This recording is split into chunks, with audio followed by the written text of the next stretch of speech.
I am the granddaughter of George Wilcox, Sheriff of Roswell in 1947. If this name sounds familiar, it's because George Wilcox was a sheriff contacted by William Mac Brazel, who collected some of the crash debris just days after the 1947 Roswell incident. Wilcox then contacted Major Jesse Marcel, and they all met at Brazel's home to investigate the material. Because these guys, they were the salt of the earth. I mean, it would be like you and I talking. They were very frightened. I mean, as far as I understand, the military threatened my family.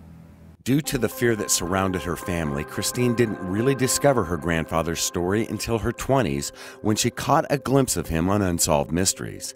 That was her first encounter with the Roswell case. My second encounter was the Prince of Liechtenstein. His name was Hans Autumn. He was interested in the Roswell crash and gave money to the fund, I think it was a Fund for UFO Research in Washington, D.C. They called anybody, everybody that had anything to do with the Roswell incident. And my mother was called, her sister Phyllis was called, my aunt, and they said they could invite 2 guests. And my mother said, "Isn't that the craziest thing?"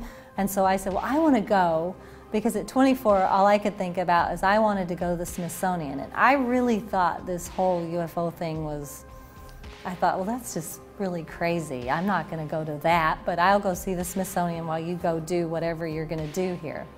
I went into this wanting to go to the Smithsonian, left really perplexed. It's crazy to not know something, and then all of a sudden you start hearing that your grandfather knew of a UFO crash. Wow. It's sad for me because you take really stellar, wonderful individuals and you have a situation like this, and you put them in a situation that is where they're afraid. My grandfather, I never got to know him. He died 2 years before I met him, and I can tell you that my belief and my whole family's belief is that this affected him and he never got over it. On her trip to D.C., Christine met some very informing individuals. Jesse Marcel Jr. and Don Schmidt were among those who shed light on her grandfather's story. However, 2 others stood out over the rest. I met Glenn Dennis, who was the mortician in Roswell, and my family knew him very well.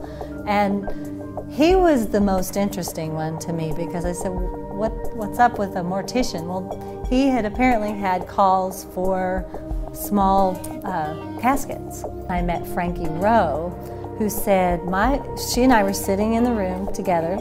She said, my father was out at that site. He was a fireman, and she said he saw bodies, and he said that there was one that was still walking around. I thought, oh my gosh, this is real. If Christine, who currently lives in Phoenix, Arizona, had any further disbelief about the presence of UFOs, then her own sighting in 2007, 10 years after the Phoenix lights, removed all doubts. This would be over what we call South Mountain, kind of near South Mountain vicinity. And I saw, okay, I'm thinking 1, 2, 3, 4, 5 orbs, and that's the best I can call them, perfectly lined up.